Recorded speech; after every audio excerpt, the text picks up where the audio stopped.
이사야서 43장 22절에서 28절까지의 말씀 우리 다 함께 봉독하도록 하겠습니다. 그러나 야곱아, 너는 나를 부르지 아니하였고 이스라엘아, 너는 나를 괴롭게 여겼으며 내 번제의 양을 내게로 가져오지 아니하였고 내 제물로 나를 공경하지 아니하였느니라. 나는 제물로 말미암아 너를 수고롭게 하지 아니하였고 유향으로 말미암아 너를 괴롭게 하지 아니하였거늘 너는 나를 위하여 돈으로 향품을 사지 아니하며 희생의 기름으로 나를 흡족하게 하지 아니하고 내 죄짐으로 나를 수고롭게 하며 내 죄악으로 나를 괴롭게 하였느니라. 나 곧 나는 나를 위하여 내 허물을 도말하는 자니 내 죄를 기억하지 아니하리라. 너는 나에게 기억이 나게 하라. 우리가 함께 변론하자. 너는 말하여 내가 의로움을 나타내라. 내 시조가 범죄하였고 너의 교사들이 나를 배반하였나니 그러므로 내가 성소의 어른들을 욕되게 하며 야곱이 진멸당하도록 내어주며 이스라엘이 비방거리가 되게 하리라. 아멘. 이번 주에는요, 이사야서 43장 22절에서 28절의 말씀을 근거로 말씀 제목은요, 복수가 아닌 용서를 넘어 은혜를 이라는 제목으로 함께 말씀을 나누고자 합니다. 말씀 제목 한번 길지만 좀 따라해 볼까요? 복수가 아닌 용서를 넘어 은혜를. 이거 빨리 사용을 해야 돼가지고 막 시킬게요. 아셨죠? 좀 큰 목소리로 해주시면 우리 은수 형제 한번 해볼까요? 은수 형제 하지마. 절대 안 한대요. 은수 형제만 해보겠습니다. 복수가 아닌 용서를. 저렇게 잘하면서 네. 용서를 넘어 은혜를. 네, 주변 사람들이 굉장히 창피해하고 있어요. 네. 은수 형제 끝나고 하나 받아가세요. 네, 감사합니다. 누구 또 시켜드릴까요? 또 되게 자발적이네. 이럴 때는 이따가 시켜드릴게요. 알겠습니다. 우리 클레마 지체들은 내가 삶을 살아가면서 나에게 피해를 주는 사람들이 있다고 한번 가정을 해봅시다.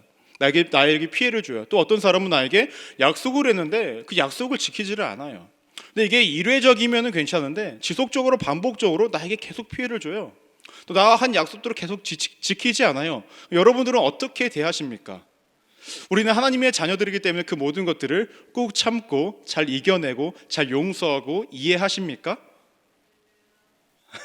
할렐루야로 모든 대답을 회피하고 있습니다. 예. 우리가 처음에는 좀 참는 듯하지만 참 그것이 반복되다 보면은 우리도 어떻게 하죠? 잘 참지 못해요. 때로는 우리가 분을 표출하기도 하고요. 때로는 내가 금전적으로 손해를 보거나 육체적으로 피해를 보거나 감정적으로 손해를 봤을 때에 내가 그 사람에게 복수 아닌 복수를 하고 싶어하고 부분이 아닌 분을 계속 표출하고 더 이상 관계도 맺고 싶지 아니하는 것이 우리의 인상인 것 같습니다. 근데 만약에 여러분들이 몇백 년 동안 살 수 있다고 가정을 했을 때 그 몇백 년 동안 여러분들에게 약속도 했는데 지키지도 않아. 계속 여러분들을 화나게 만들고 세상 말로 열받게 만들어요. 여러분들은 어떠하실 것 같습니까? 나는 지속적으로 상처를 받게 되고 아픔을 경험하게 되고 나는 그 사람과 더 이상 관계를 맺고 싶지 않은데 여러분들은 어떻게 하시겠냐라는 거예요. 제가 지금까지 이렇게 말씀을 드린 것은 무엇이냐면요, 이스라엘 백성들과 하나님과의 관계가 그러했다라는 것입니다. 이스라엘 백성들은 하나님을 잘 믿겠다라고 하나님만을 섬기겠다라고 하나님의 뜻 안에 거하겠다라고 지속적으로 고백을 했었지만 그들의 삶을 쭉 되돌아봤을 때 그렇지만은 않았습니다. 아니, 거의 그렇지 못하게 약속을 지키지도 않고 하나님의 마음을 아프게만 했던 사람들이 누구였냐? 이스라엘 백성들이었습니다. 이스라엘 백성들은 왕이 생기기도 전 그 광야에서부터도 벌써 하나님만을 섬긴 것이 아니라 그들은 이방신을 함께 섬겼고요, 하나님을 온전히 믿지도 못하고 의심하는 인생을 살아왔습니다. 왕이 생긴 다음엔 달랐습니까? 아닙니다. 사울 왕부터 시작된 그 왕정 시대를 되돌아봐도요, 그들은 하나님만 섬긴 것이 아니었습니다. 이방신도 겸하여서 같이 섬겼고요, 자신들이 믿고 싶은 대로 믿었고요, 하나님의 말씀대로 살지도 않은 그런 모습들을 살아왔습니다. 근데 그럼에도 불구하고 하나님은 이스라엘 백성들에게 어떠한 것도 표출하지 않으시고 그들을 그냥 이해하시면서 살아가셨다라는 거죠. 더 나아가서 그들을 사랑하기에 감사하셨고요, 그들을 이해하기 위해 노력하셨습니다. 왜 그럴까요? 하나님이 택한 백성이고 하나님이 사랑하는 존재들이기 때문에 그렇습니다.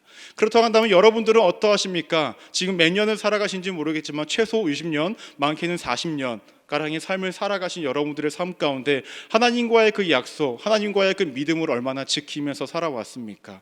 어찌 본다면 우리도 이스라엘 백성들과 크게 다르지 않게 지속적으로 하나님만을 의지했던 것이 아니라 때론 내가 의지하고 싶은 것들, 사람들을 의지하고 환경을 의지하고 그 어떤 것들을 의지하면서 하나님과 겸하여서 다른 것들을 믿고 의지하면서 살아왔던 것이 우리네 인생이었습니다. 더 나아가서 우리도 말씀대로 살아가지 못하는 것이 거의 대반사죠. 어떻게 보면 지금 이 시점도 우리가 주님의 뜻대로 살아가지 못하는 연속적인 삶을 살아가고 있을 것입니다. 그렇게 본다면 이스라엘 백성들이나 우리나 크게 다를 것이 없다는 것입니다. 근데 참 재밌는 것이 무엇인지 아십니까? 이렇게 지속적으로 몇백 년 동안 지속적으로 예전부터 그 오랜 시간 동안 이스라엘 백성들은 하나님의 마음을 아프게 했고 약속을 지키지 않았음에도 불구하고 하나님은 그들에게 복수하지 않으셨다라는 거죠. 그들을 이해하기에 바쁘셨다라는 것입니다. 물론 우리가 함께 보고 있는 말씀을 보시면 이스라엘 백성들이 포로로 끌려갔어요. 전쟁의 짐으로 통하여서 포로로 끌려갔다라는 그 장면만 본다면 하나님께서 이스라엘 백성들에게 벌을 내리신 것 같아요. 복수를 하신 것 같아요. 하지만 그것이 복수였을까? 우리가 그것을 복수로 이야기해야 될까라는 것입니다. 저는 그렇게 보지 않습니다. 때문에 우리가 기억해야 할 첫 번째가 여기서 등장을 합니다. 따라해볼까요? 첫째, 목소리 크면 한 장 받아갑니다. 첫째, 처음에 잘하면 잘 안 주지, 끝을 잘해야지. 뭐냐면요, 하나님은 복수가 아닌 교육을 택하십니다. 따라해볼까요? 하나님은 복수가 아닌 교육을 택하십니다. 이사야서 43장 26절 말씀을 보시면 이렇게 언급을 합니다. 너는 나에게 기억나게 하라. 우리가 함께 변론하자. 너는 말하여 내가 의로움을 나타내라 라고 얘기합니다. 이스라엘 백성들은 현재 포로 상황 가운데 힘들고 어렵다라고 이야기하는데 그들이 포로 상황 가운데 있지 말아야 할 이유를 얘기해 보라라는 거예요. 그들이 벌을 받지 말아야 할 이유를 얘기해 보라는 거예요. 이 말 즉슨 무엇입니까? 그들에게는 의로움이 없다라는 거죠. 이스라엘 백성들은 그들의 삶 가운데에 포로에 대한 불만이 갖고 있다고 한다면 하나님께서 지속적으로 말씀하십니다. 그렇다면 기억나게 해라. 너의 의로움이 무엇이 있었는지라고 이야기하십니다. 그들은 도대체 어떠한 죄들을 지속적으로 짓고 살아왔는가라는 것입니다. 27절 말씀을 보시면 이렇게 언급을 해요. 내 시조가 범죄하였고 너의 교사들이 나를 배반하였으니 라고 얘기합니다. 그래서 내 시조는요, 야곱을 이야기해요. 야곱. 왜 야곱을 이야기하냐면 야곱 그 이후로 통하여서 12지파가 생기게 되었기 때문에 이스라엘의 시초라고 이야기를 합니다. 그럼 야곱은 어떠한 죄를 졌을까요? 아버지한테 장자권을 받기 위해 그의 형 에서에게 거짓말하는 그 죄를 지었죠. 그 시조부터 이미 죄를 범하는 인생을 살아왔다는 것입니다. 그래서 말하는 또 너희 교사들은 누구냐면요, 이스라엘 백성들을 정치적으로 종교적으로 이끄는 리더자들인데 그들은 여전히 어떠한 삶을 살아왔습니까? 그들은 여전히 하나님뿐만 아니라 이방신을 겸하여 섬기기 위해서 노력을 하였고 그것들 사람들에게 알려주었어요. 정치적으로도 어떻게 합니까? 사람을 의지하게끔 만들었습니다. 때문에 솔로몬 왕도요, 이방 여인과의 결혼을 합니다. 하나님께서 막으셨는데 왜냐? 정치적인 목적을 위해서. 그럼 그 다음에 북이스라엘의 왕이나 남유다의 왕들은 어땠습니까? 그들에게 선한 왕은 손에 꼽습니다. 이방신을 섬기기에 바빴고 자신을 멋대로 살아왔던 것이 그들의 인생이었다라는 거예요. 그럼 첫 번째로 그들의 죄는 무엇이었습니까? 하나님만 믿은 것이 아니라 죄악 가운데 살아왔다는 것이 명확하게 등장하고 있다는 것입니다. 22절 말씀을 보시면 또 어떠한 죄를 드러내냐면요, 그러나 야곱아 너는 나를 부르지 아니하였고 이스라엘아 너는 나를 괴롭게 여겼으며 라고 얘기합니다. 여기서 야곱과 이스라엘 말씀 22절 좀 띄워주시겠어요? 감사합니다. 카드 하나 주고 싶네. 야곱아, 이스라엘은 누구를 통칭하냐면 이스라엘 민족 전체를 통칭하는 거예요. 그러면 이스라엘 백성들아 너는 나를 부르지 아니하였어. 이스라엘 백성들아 너는 나를 괴롭게 하였어 라고 이야기를 합니다. 근데 여기서 괴롭게 했다라는 것은 정말로 하나님이 괴롭게 했다라는 것이 아니라 이스라엘 백성들이 하나님으로 인해 지쳤다라는 거예요. 한 것도 없는 것 같은데 지쳤다라는 거예요. 그러면 정말로 여기서 우리가 꼬집어 볼 것이 있습니다. 우리가 꼭 짚고 넘어가야 할 것이 있습니다. 그것이 무엇이냐면은 그러면 이스라엘 백성들이 정말로 하나님을 부르지 아니하였나? 라는 거예요. 왜 이스라엘 백성들은 하나님 때문에 지쳤는가? 라는 질문을 던져볼 필요가 있다는 거죠. 말씀 23절과 24절 말씀은 좀 길지만 우리 함께 한번 읽어보도록 하겠습니다. 시작. 내 번제의 양을 내게로 가져오지 아니하였고 내 제물로 나를 공경하지 아니하였느니라. 나는 제물로 말미암아 너를 수고롭게 하지 아니하였고 유향으로 말미암아 너를 괴롭게 하지 아니하였거늘 너는 나를 위하여 돈으로 향품을 사지 아니하며 희생의 기름으로 나를 흡족하게 하지 아니하고 내 죄제물로 나를 수고롭게 하여 내 죄악으로 나를 괴롭게 하였느니라 라고 얘기합니다. 하나님은요 이스라엘 백성들의 제물을 가지고 오지 않았다라고 이야기합니다. 이스라엘 백성들이 그동안에 하나님 앞에서 제사를 안 드렸습니까? 제사를 드렸어요.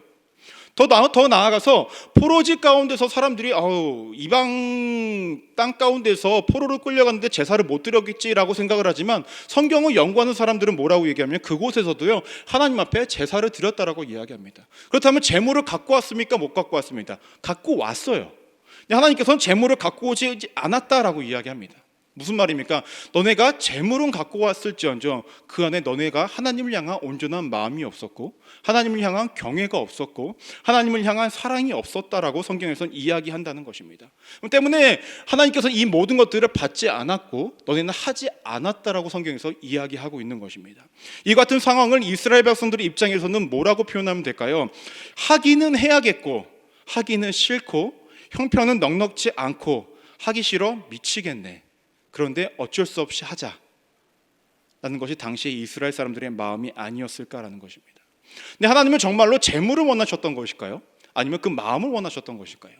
사무엘상 15장 22절 말씀을 보시면 이렇게 언급합니다. 사무엘이 이르되 야훼께서 범죄와 다른 제사를 그의 목소리를 천종하는 것을 좋아하신 것 같이 좋아하시겠느냐? 순종이 제사보다 낫고 듣는 것이 순양의 기름보다 나으니라고 얘기합니다. 순종이 제사보다 낫다라는 거예요. 그 마음을 드리는 그 마음이 하나님께서 더 귀중히 여기시고 그것을 원하신다라는 것입니다. 호세아서 6장 6절 말씀을 보시면 이렇게 언급을 합니다. 나는 인애를 원하고 제사를 원하지 아니하며 번제보다 하나님을 아는 것을 원하노라. 그래서 인애라는 것은 사랑이에요.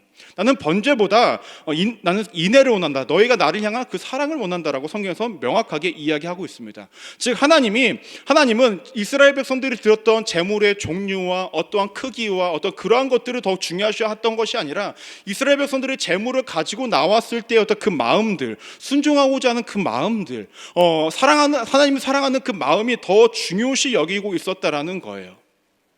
때문에 하나님께서 너네가 그런 것들을 드리지 않았다라고 이야기하는 것입니다.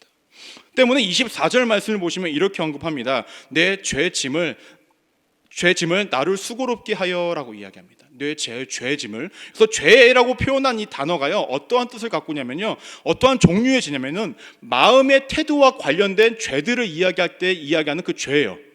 이해되시죠? 한마디로 이스라엘 백성들은 마음으로 죄를 졌다라는 거예요. 마음을 하나님 앞에 드리지 않고 눈앞에 보이는 가시적인 것들만 제사로 지내니 하나님께서는 그것들을 받지 않았다, 너네가 드리지 않았다라고 성경에서는 이야기하고 있다는 것입니다. 이렇게 본다면 이스라엘 백성들은 예로부터 현재 포로 상황까지 죄로부터 벗어난 적이 단 한 번도 없습니다. 반복적으로 하나님의 뜻을 벗어나는 행동들만 반복적으로 일삼아 왔다라는 거예요. 때문에 하나님께서는 1차적으로 이스라엘 백성들을 어떻게 포로로서 끌려가게 하셨다라는 거죠. 그것을 교육의 목적으로 사용하셨다라는 것입니다.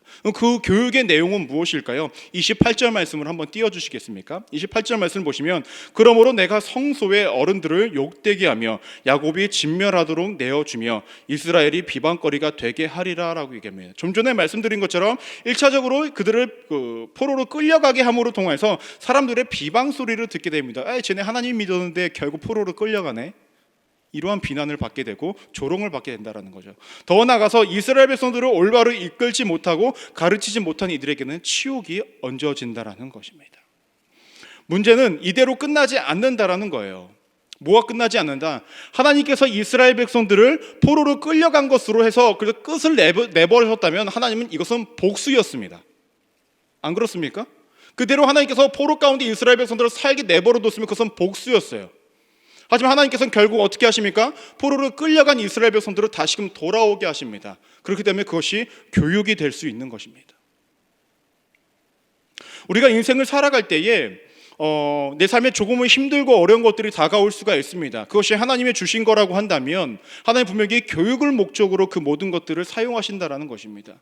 근데 중요한 것은 무엇이냐? 그것도 영원한 것이 아니라 일시적인 것이고 그 하나님은 그것을 교육의 목적으로 사용하신다라는 것을 여러분들이 잊지 않기를 소망합니다. 결국 이스라엘 백성들은 자신들의 원래 땅으로 돌아갈 수 있었던 것은 교육의 목적이기 때문에 돌아간 것이라는 거죠. 더 중요한 것은 무엇인지 아십니까? 하나님은요, 우리가 이 땅을 살아갈 때에, 또 이스라엘 백성들이 당시에 살아갈 때에 무조건 참으셔야 하는 이유를 가지고 계신 분이 아니라는 거예요. 좀 더 나쁘게 표현하면은 하나님이 무조건 참으셔야 하는 분이 아니라는 것입니다. 맞습니까? 왜 참아야 돼요, 하나님이? 뭐가 아쉬워서? 그러면 하나님이 참을 능력이 없냐? 아닙니다. 하나님 참을 능력이 있으십니다. 그럼에도 불구하고 때로는 참지 않으세요. 왜? 오늘 말씀드린 것처럼 교육의 목적을 가지기 때문에 그렇습니다.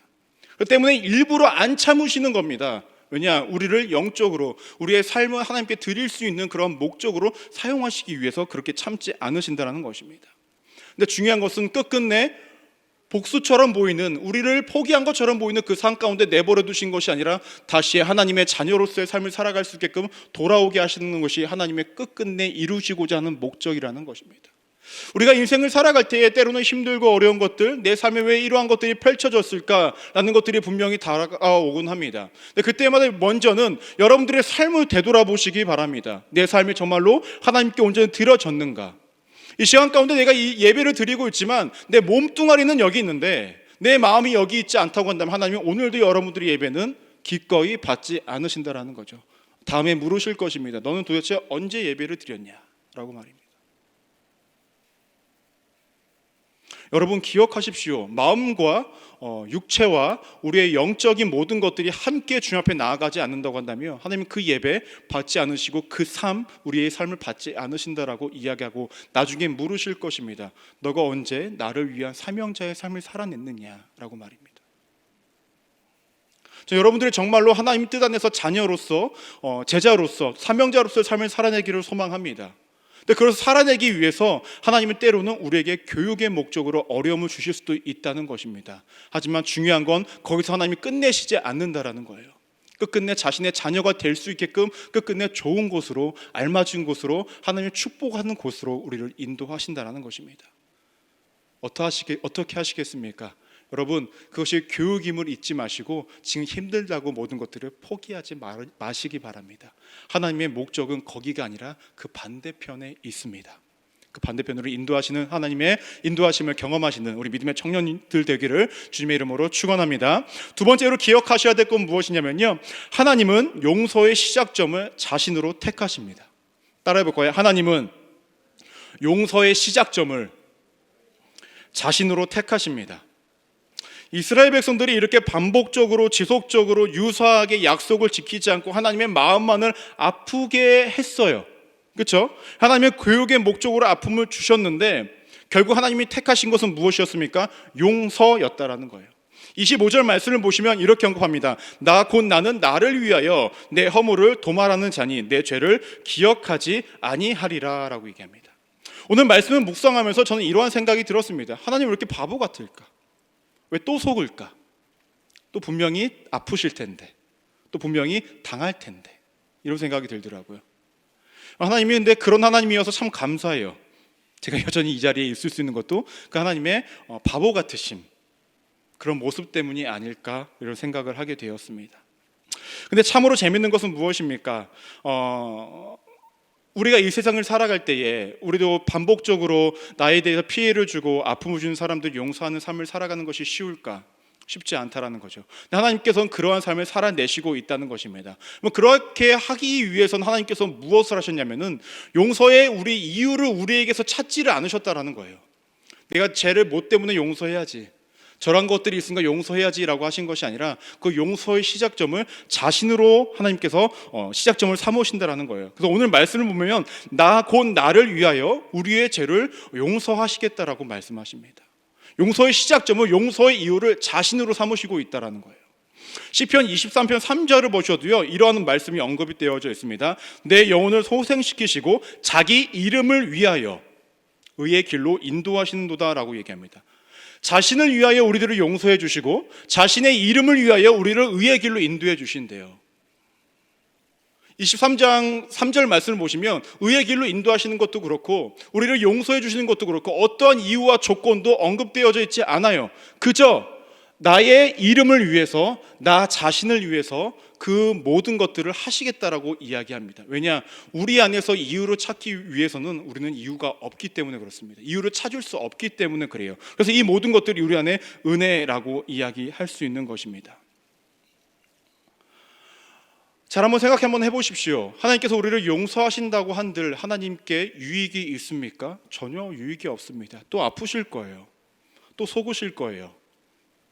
또 당하실 거예요. 그럼에도 불구하고 하나님께서는 오늘 우리에게 무엇이라고 말씀하시냐면 내가 더 이상 너의 죄를 기억하지 않을게 라고 말씀하십니다. 그리고 너가 어떠한 것을 해서가 아니라 그냥 나를 위해서 내가 너를 사랑하기 때문에 내가 너를 택한 그 이유 하나만으로도 내가 너를 용서할게 라고 하나님께서 말씀하고 있다는 것이죠. 이스라엘 백성들은 그러한 이유로 포로 생활을 끝나고 돌아올 수 있었던 것이고 여러분들의 삶도 마찬가지입니다. 이러한 이유로 우리가 여전히 하나님의 자녀라 칭함을 받는 것이고 하나님의 품 안에 거할 수 있는 삶을 살아갈 수 있는 것입니다. 이런 모습을 보니까 약간 이런 느낌이 들더라고요. 하나님 약간 요즘 말로 츤데레다. 이런 말이 있죠. 아빠가 집에 오기 전에 딸 선물을 열심히 포장해서 사온 다음에 딱 선물을 딱 던지면서 오다 주었다. 이런 느낌인 것 같아요. 아유, 야, 집에 가. 원래 약속의 땅으로 가.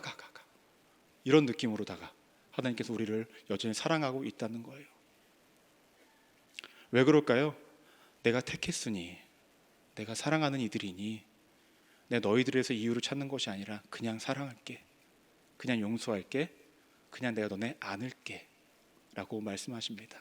하지만 너네가 이 세상을 살아갈 때에 필요한 것들은 꼭 있어. 그것이 무엇이냐면 내 뜻이 무엇이고 너네가 이 땅 가운데에서 나와 끝까지 함께할 그날까지 지켜야 할 것들이 있고 그것이 있어야만 너네가 나와 함께 영원한 삶을 누릴 수 있기 때문에 그 믿음 잃어버리지 않도록 내가 교육은 할 거야 라고 말씀하시는 것이 오늘의 말씀이라는 것입니다.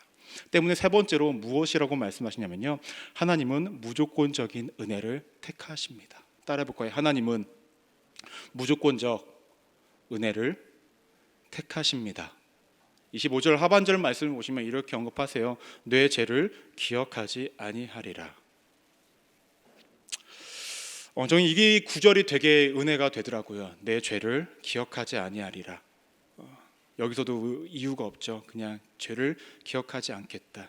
하나님의 의지가 여기서 나타납니다. 하나님의 뜻이 나타납니다. 하나님의 완벽한 하나님의 그 은총이 여기서 나타나고 있다는 것입니다. 죄를 용서받는 것은 인간의 노력으로 되는 것이 아닙니다. 하나님의 철저한 은혜로만, 은총으로만 가능하다고 성경에서 이야기를 합니다. 우리가 간절히 원한다고 되는 것도 아니고 우리가 우긴다고 해서 얻을 수 있는 것도 아닙니다.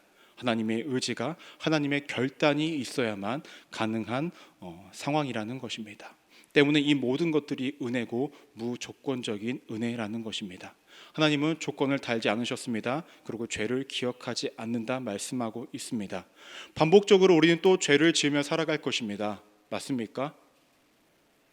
오늘 말씀 듣고 죄를 안 짓기로 작정을 하셨나요? 대단하십니다. 죄를 지을 거예요. 참 가슴 아픈 게 뭔지 아세요? 우리는 항상 제가 말씀드리지만 생각보다 다양하지 못한 죄를 짓고 있어요. 한 5손가락, 10손가락 안에 죄의 목록 내가 지은 거 생각해 보면요, 거의 여기 안에 다 속해집니다. 다만 이것들을 지속적으로 반복하고 있다는 것이 가장 큰 문제죠. 근데 회개라는 것이 무엇입니까? 그 죄로 다시금 돌아가지 않는 것이 진정한 회개인데 어찌 본다면 우리는 여전히 온전한 회개를 하지 못하고 있음에도 불구하고 하나님께서 말씀하십니다. 내 죄를 기억하지 아니하겠다. 이것이 무조건적인 은혜라는 것입니다. 교육이 있을지언정 그것을 하나님께서 복수로 끝내지 않으시고 하나의 훈련으로만 사용하십니다. 더 나아가서 여러분들의 인생과 여러분들의 삶을 끝끝내 용서하시고 은혜를 주시길 원하시는 것이 오늘도 하나님의 마음이며 그렇게 하나님은 오늘도 우리를 위해 살아가고 계시다라는 겁니다. 여러분들은 어떠한 삶을 살아가길 원하십니까?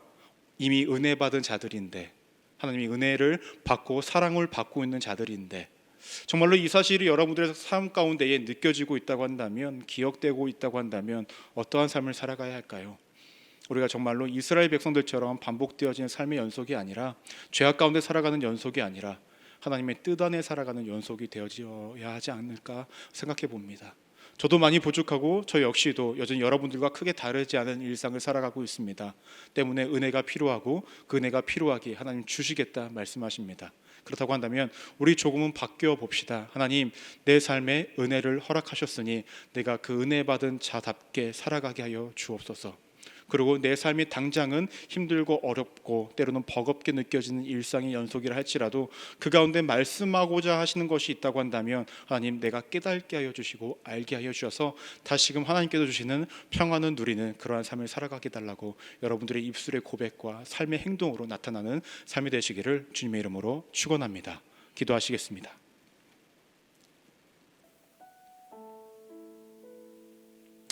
하나님, 우리 많이 모자란 거 아시죠? 많이 부족한 것도 아시죠? 그래서 주의 뜻을 이루며 살아가는 것, 그것도 여전히 쉽지 않다는 거 아시죠? 우리 입술로 쉽지 않다, 못한다 이야기하기 전에 하나님 먼저 말씀하셨습니다. 내가 내 죄를 기억하지 아니하겠다.